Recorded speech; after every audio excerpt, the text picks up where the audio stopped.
नमस्कार दोस्तों। हम लोग इस वीडियो में यूपी टीजीटी सोशल साइंस सामाजिक विज्ञान के 2016 के क्वेश्चन पेपर को सॉल्व करेंगे। और सामाजिक विज्ञान में भी हम लोग इतिहास हिस्ट्री के क्वेश्चन पेपर को सॉल्व करेंगे। इसमें कुल 63 क्वेश्चन होते हैं, जिसको दो पार्ट में मैंने करा दिया है, पहला पार्ट और दूसरा पार्ट ए और पार्ट बी। और ये तीसरा पार्ट है ये इसका, जिसमें केवल हम लोग उन्हीं क्वेश्चंस को देखेंगे जिनको हमें समझने में थोड़ी कठिनाई होती है या याद करने में हमें थोड़ा जिसको कन्फ्यूजन पैदा होता है। तो केवल उन्हीं जटिल प्रश्नों को हम लोग देखेंगे। तो चलिए स्टार्ट करते हैं इस वीडियो का पहला प्रश्न। इस वीडियो का पहला प्रश्न है, निम्नलिखित में से कौन सा प्राचीन भारत के एक उपकरण परंपरा से नहीं जुड़ा हुआ है? मोस्टेरियन, अचूलियन, ओल्डोवान या फिर ग्रेशियन। हमें बताना है इसमें से कौन प्राचीन भारत के एक उपकरण परंपरा से नहीं जुड़ा हुआ है। इसका आंसर है ग्रेशियन। ग्रेशियन जो है प्राचीन भारत के उपकरण परंपरा से नहीं जुड़ा हुआ है। और बाकी जो तीनों विकल्प दिए गए, मोस्टेरियन, अचूलियन और ओल्डोवान, ये तीनों जो है प्राचीन भारत के उपकरण परंपरा से जुड़े हुए हैं। नेक्स्ट क्वेश्चन नंबर 3, भारतीय स्थल पर गड्ढे खोदने के साक्ष्य निम्नलिखित में से किस प्राचीन स्थल से पाए गए हैं? पहला ऑप्शन है ए लोथल और कालीबंगा, बी बुर्जहोम और रंगपुर, सी रूपर और रंगपुर या फिर डी है कालीबंगन और सुरकोटदा। हमें बताना है किस स्थल से जो है गड्ढे खोदने के साक्ष्य मिले हैं। हर क्वेश्चन के बाद आपको 2-3 सेकंड का गैप मिलेगा, जिससे आप खुद क्वेश्चन करें, उसके बाद इसका आंसर देखें, जिससे रिवीजन और मॉक टेस्ट दोनों एक साथ हो जाएगा। इसका आंसर भी है बुर्जहोम और रंगपुर। बुर्जहोम और रंगपुर से गड्ढे खोदने के साक्ष्य मिले हैं। नेक्स्ट क्वेश्चन नंबर 8 देखें, 8वां, निम्नलिखित में से कौन सा वैदिक लेख पहली बार पुनर्जन्म के सिद्धांत की प्रामाणिक व्याख्या देता है? छांदोग्य उपनिषद, मुंडकोपनिषद, शतपथ ब्राह्मण या फिर बृहदारण्यक उपनिषद। इसमें से कौन जो है पुनर्जन्म के सिद्धांत की व्याख्या करता है या जिसमें पहली बार उल्लेख हुआ है? सी इसका आंसर है शतपथ ब्राह्मण। शतपथ ब्राह्मण में जो है पुनर्जन्म के सिद्धांत की प्रामाणिक व्याख्या पहली बार देखने को मिलती है। नेक्स्ट क्वेश्चन नंबर 11 देखें, तमसो माँ ज्योतिर्गमय या हमें अंधकार से प्रकाश की ओर ले चलो, यह निम्नलिखित में से किस उपनिषद में आता है? ऑप्शन है छांदोग्य, बी मांडुक्य, सी मुंडक या फिर डी है बृहदारण्यक उपनिषद। हमें बताना है तमसो माँ ज्योतिर्गमय किस उपनिषद से लिया गया है। डी इसका आंसर है बृहदारण्यक उपनिषद। तमसो माँ ज्योतिर्गमय बृहदारण्यक उपनिषद से लिया गया है। नेक्स्ट क्वेश्चन नंबर 12 देखें, 12, जैन धर्म में एक पृथक संप्रदाय के रूप में श्वेतांबर की स्थापना यहाँ में परिणित हुई है लिखा हुआ है, या श्वेतांबर की स्थापना कब हुई है या कहाँ पे हुई? Option A Rajagriha, B Vallabhi, C Ujjain या फिर डी सांची। इसका अगर हम आंसर देखें तो आयोग ने इसका आंसर बी माना है, वल्लभी, लेकिन इसका वास्तव में उत्तर पाटलिपुत्र होगा। इसकी व्याख्या हम देख लें। चतुर्थ शताब्दी से पूर्व प्रथम जैन सभा का आयोजन मगध की राजधानी पाटलिपुत्र में स्थूलभद्र की अध्यक्षता में संपन्न हुआ। इसी सभा में जैन धर्म का विभाजक श्वेतांबर एवं दिगंबर नामक दो संप्रदायों में हो गया। इस स्थूलभद्र के अनुयायी श्वेतांबर जबकि भद्रबाहु के अनुयायी दिगंबर कहलाए। अतः इसका सही उत्तर पाटलिपुत्र होगा, जबकि आयोग ने इसका उत्तर बी माना है, बी वल्लभी को माना है। नेक्स्ट क्वेश्चन नंबर 14, केवल एक ही शिलालेख है जिसमें अशोक ने करारोपण के बारे में बात की है। इसमें से कौन सा वह शिलालेख है? भाबरू, निगाली सागर स्तंभ शिलालेख, सी रूमेंदेई स्तंभ शिलालेख या फिर डी है बाराबरा गुफा शिलालेख। डी है बाराबरा गुफा शिलालेख। हमें बताना है कि किसमें अशोक ने पहली बार केवल एक ही बार इसमें अशोक ने करारोपण के बारे में बात की है। सी है रूमिंदेई स्तंभ शिलालेख। रूमेन दे स्तंभ शिलालेख में अशोक ने करारोपण के बारे में बात की है। नेक्स्ट क्वेश्चन नंबर 17, निम्नलिखित में से किसने सौलेन के बौद्ध राजा मेघवर्मन को बोध गया में विहार बनाने की अनुमति दी? चंद्रगुप्त द्वितीय विक्रमादित्य, समुद्रगुप्त, स्कंदगुप्त या कुमारगुप्त? हमें बताना है कि किसने सौलेन के राजा मेघवर्मन को बोध गया में विहार बनाने की अनुमति दी। 20 का आंसर है समुद्रगुप्त। समुद्रगुप्त ने सौलेन के बौद्ध राजा मेघवर्मन को बोध गया में विहार बनाने की अनुमति प्रदान की। नेक्स्ट क्वेश्चन नंबर 18 में देखें 18, निम्नलिखित में से कौन सा ईसा पूर्व युग में प्राचीन भारतीय इतिहास की एक घटना नहीं है? हमें बताना है कि कौन सी इस चारों घटना में से एक घटना ऐसी है जो ईसा पूर्व की नहीं, ईसा के बाद की है। ऑप्शन ए है इंडो ग्रीक साम्राज्य की स्थापना, बी विक्रम संवत का आरंभ, सी चतुर्थ बौद्ध संगीति या फिर डी है खारवेल का हाथी गुफा अभिलेख। सी इसका आंसर है चतुर्थ बौद्ध संगीति। चतुर्थ बौद्ध संगीत ईसा पूर्व पहली घटना नहीं है, बल्कि चतुर्थ बौद्ध संगीत का आयोजन ईसा की प्रथम शताब्दी में हुआ था। इस प्रकार इसका आंसर सी हो जाएगा। नेक्स्ट क्वेश्चन नंबर 20 देखें, निम्नलिखित में से कौन सा सही युग्म नहीं है? हमें बताना है इसमें कौन सा युग्म सही नहीं दिया गया है। ऑप्शन ए एलोरा गुफाएं राष्ट्रकूट, महाबलीपुरम पल्लव, खजुराहो चंदेल या फिर डी है एलिफेंटा गुफाएं मौर्यकाल। हमें बताना है कौन सा इसमें युग्म गलत दिया गया है। डी एलिफेंट, जो डी विकल्प है गलत है। जो दिया गया है कि एलिफेंटा गुफाएं मौर्यकाल, ये मौर्यकाल से न संबंधित होकर के एलिफेंटा की गुफाएं राष्ट्रकूट से संबंधित है। एलिफेंटा और एलोरा ये दोनों जो गुफाएं हैं राष्ट्रकूट से संबंधित है। बाकी जो विकल्प दिए गए हैं सब सही है। महाबलीपुरम पल्लव से संबंधित है और खजुराहो चंदेलों से संबंधित है। नेक्स्ट क्वेश्चन नंबर 20 है, निम्नलिखित पर विचार करें। यहाँ पहला कथन दिया गया है नालंदा विश्वविद्यालय और विक्रमशिला विश्वविद्यालय दोनों पाल वंश के दौरान विकसित हुए। दूसरा विकल्प कह रहा है नालंदा विश्वविद्यालय और विक्रमशिला विश्वविद्यालय दोनों खिलजी वंश द्वारा नष्ट किए गए। इसमें हमें बताना है कौन सही है कौन सही नहीं है। पहला में केवल एक है, दूसरा में केवल दो है, तीसरे में एक और दो दोनों है और चौथे में ना तो एक है ना तो दो है। ये इसका आंसर है। केवल पहला कथन सही है, दूसरा कथन इसमें सही नहीं दिया गया।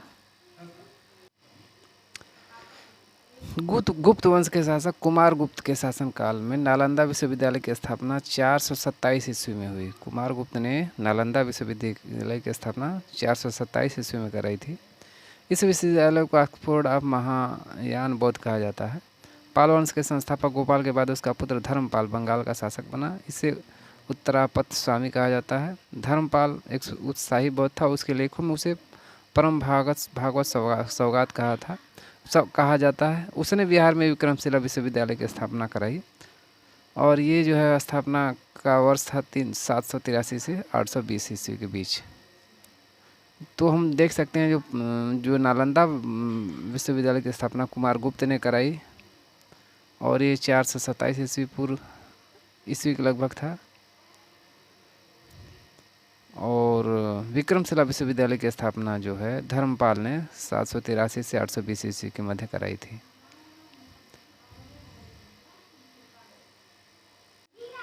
इसमें जो दूसरा विकल्प दिया गया है वो गलत दिया गया है, जिसमें ये कहा गया है कि नालंदा विश्वविद्यालय और विक्रमशिला विश्वविद्यालय खिलजी वंश द्वारा नष्ट किए गए थे। ये गलत है।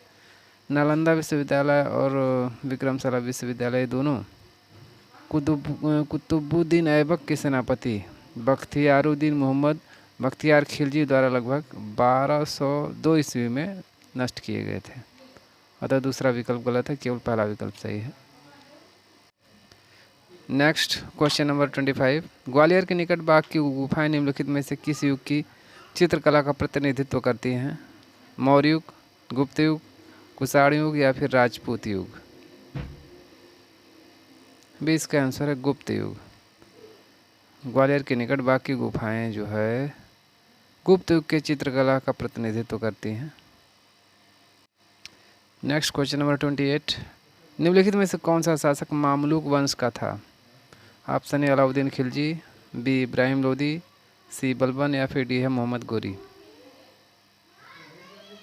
सी इसका आंसर है बलबन। बलबन जो है मामलुक वंश का शासक था। व्याख्या देखें। सल्तनत कालीन शासक बलबन मामलुक वंश से संबंधित था। 1206 से 1290 ईस्वी में दिल्ली पर शासन करने वाले सुल्तान 3 अलग अलग वंशों से संबंधित थे। कुतुबुद्दीन ऐबक ने कुतबी, इल्तुतमिश ने शमसी व बलबन ने बलबनी वंश की स्थापना की। आरंभ में इसे दास वंश का नाम दिया गया क्योंकि इस वंश का प्रथम शासक कुतुबुद्दीन ऐबक दास था। बाद में इतिहासकार हबीबुल्लाह ने इन्हें मामलुक शासक कहा। नेक्स्ट क्वेश्चन नंबर 30, महान मुगल साम्राज्य के संस्थापक बाबर ने अपना वंश किससे जोड़ा है? पहला विकल्प है पिता के वंश से तैमूर और माता के वंश से चंगेज खान, बी पिता के वंश से चंगेज खान और माता के वंश से तैमूर, सी पिता और माता के वंश से चगाई तुर्क, या फिर पिता और माता के वंश से मंगोलियाई। हमें बताना है कि जो मुगल साम्राज्य के महान मुगल साम्राज्य का संस्थापक बाबर ने अपना वंश किससे जोड़ा था? ए इसका आंसर है पिता के वंश से तैमूर और माता के वंश से चंगेज खान। पिता के वंश से तैमूर और माता के वंश से चंगेज खान, इससे बाबर ने अपने वंश को जोड़ा है। नेक्स्ट क्वेश्चन नंबर 31, निम्नलिखित में से किसे मुगल शासकों के काल के दौरान न्यायिक प्रणाली में सर्वोच्च पद पर नियुक्त किया गया था? काजी उल कजात, काजी उल हजात, काजी फैज उल इस्लाम, या फिर इसमें से कोई नहीं। इसका आंसर है काजी उल कजात। काजी उल कजात को जो है मुगल शासकों के काल के दौरान न्यायिक प्रणाली में सर्वोच्च पद पर नियुक्त किया गया था। नेक्स्ट क्वेश्चन नंबर 33, बाबर की मृत्यु 26 दिसंबर 1530 में हुई और उसे आगरा के आराम बाग में दफनाया गया। बाद में शेर शाह के शासन काल के दौरान उसके शरीर को निम्नलिखित में से किस स्थान पर ले जाकर दफनाया गया? दिल्ली, फरगना, काबुल या समरकंद। सी इसका आंसर है काबुल। बाबर को बाद में शेर शाह के शासनकाल में काबुल में दफनाया गया और काबुल का स्थान स्वयं बाबर ने अपने लिए चुना था।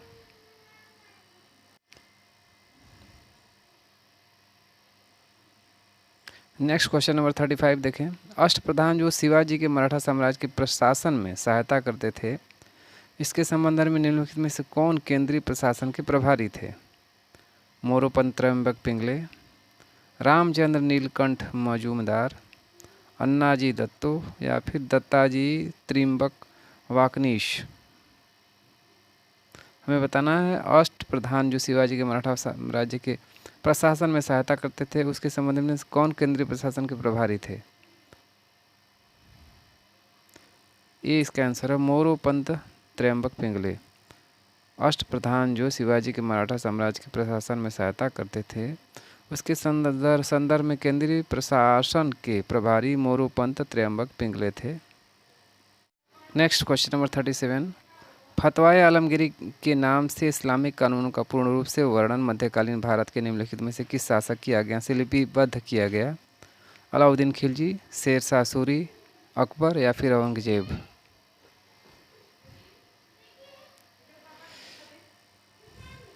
डी इसका आंसर है औरंगजेब। फतवाए आलमगीरी के नाम से इस्लामिक कानूनों का पूर्ण रूप से वर्णन मध्यकालीन भारत में जो है औरंगजेब के द्वारा लिपिबद्ध कर। नेक्स्ट क्वेश्चन नंबर 41, कौन से चिश्ती सूफी संत को चिरागे देहलवी के लोकप्रिय नाम से जाना जाता था? निजामुद्दीन औलिया, शेख नासिरुद्दीन महमूद, कुतुबुद्दीन बख्तियार काकी, या फिर उक्त में से कोई नहीं।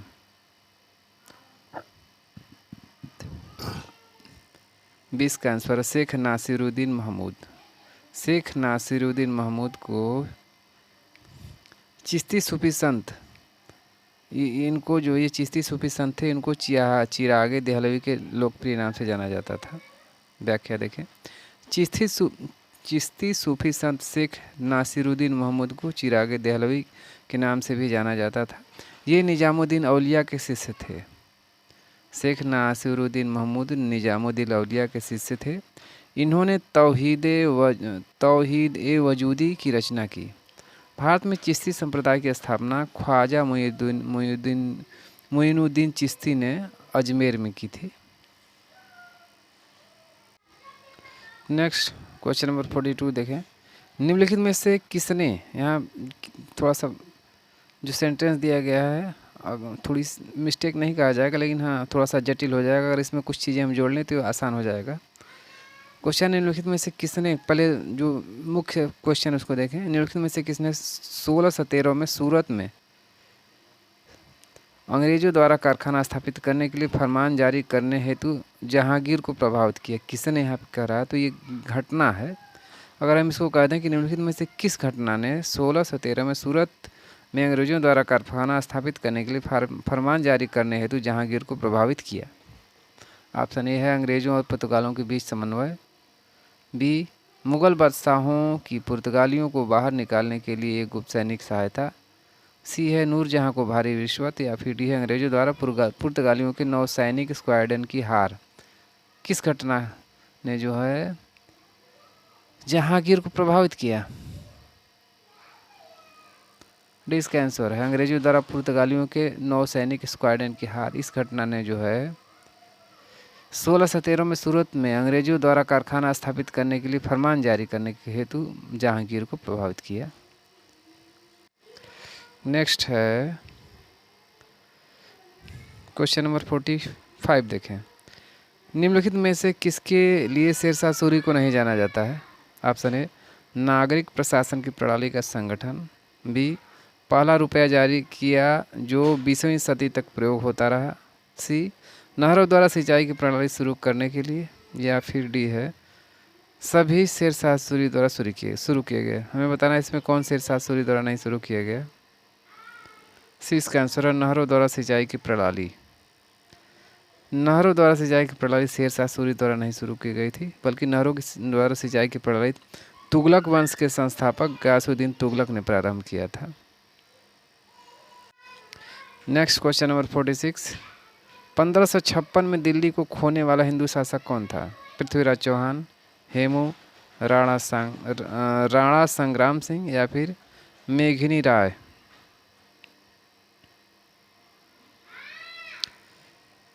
बी इसका आंसर है हेमू। 1556 में दिल्ली को खोने वाला हिंदू शासक हेमू था। Next question number 49।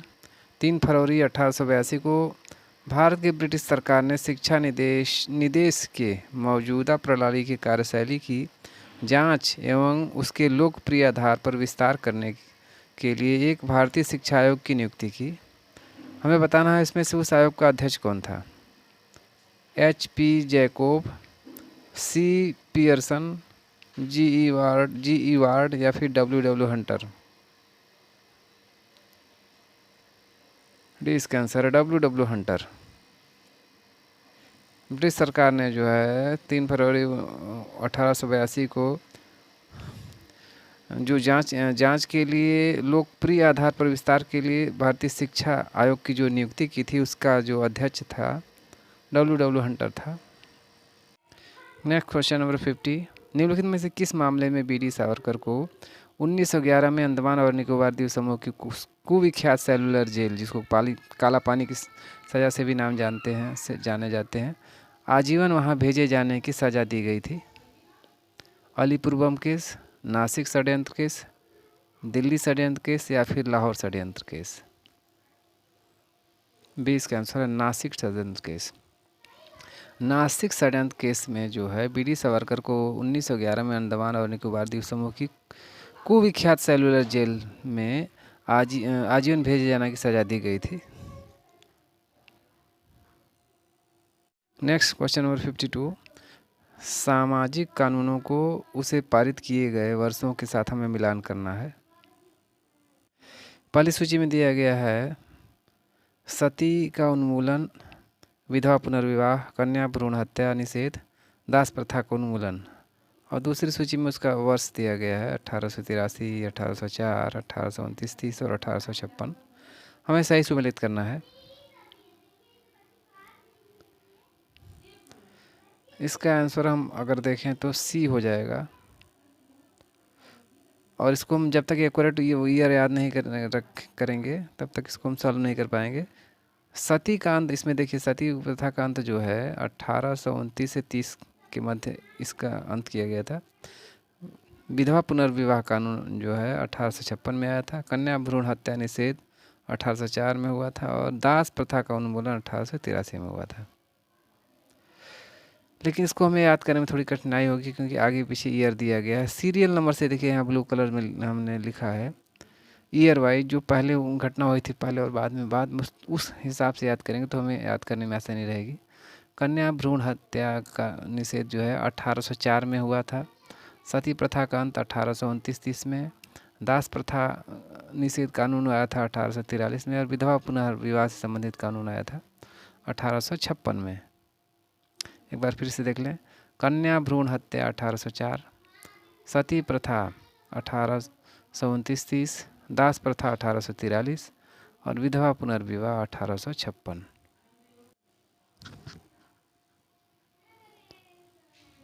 Next question number 54 देखें।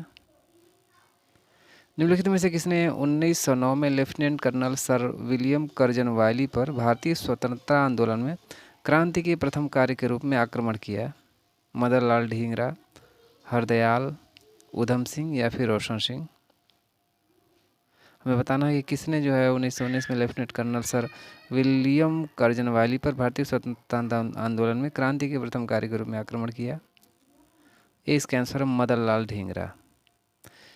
इंडिया हाउस के सदस्य मदन लाल ढींगरा ने 1 जुलाई 1909 को भारत सचिव के राजनीतिक सलाहकार विलियम कर्जन वायली की गोली मारकर हत्या कर दी।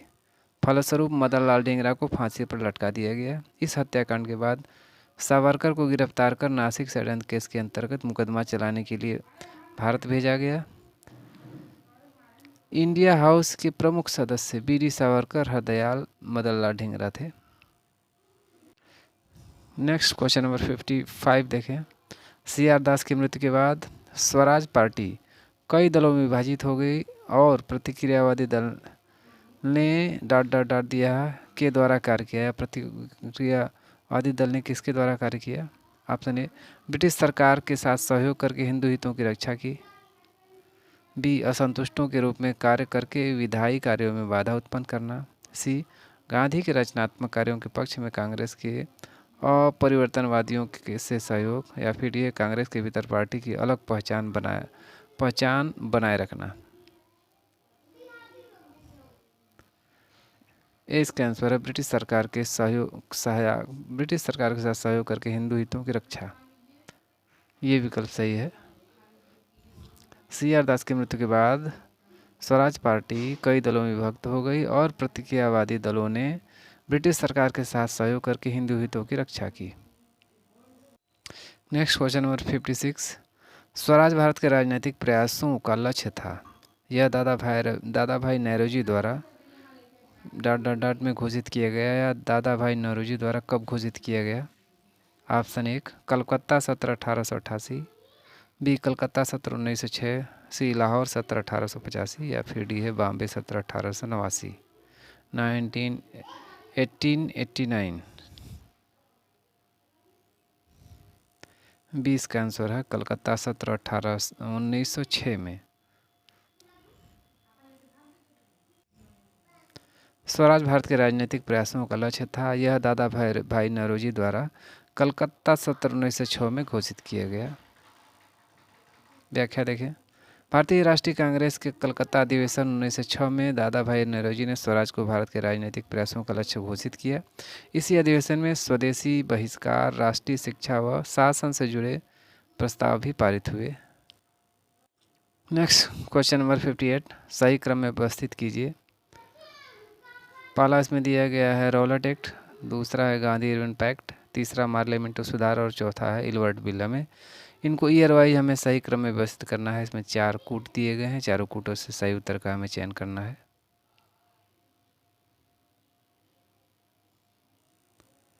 इसका आंसर देखें तो ए हो जाएगा। और इसको हम आसानी से अगर देखना चाहें कि कौन सा किस वर्ष हुआ है, तभी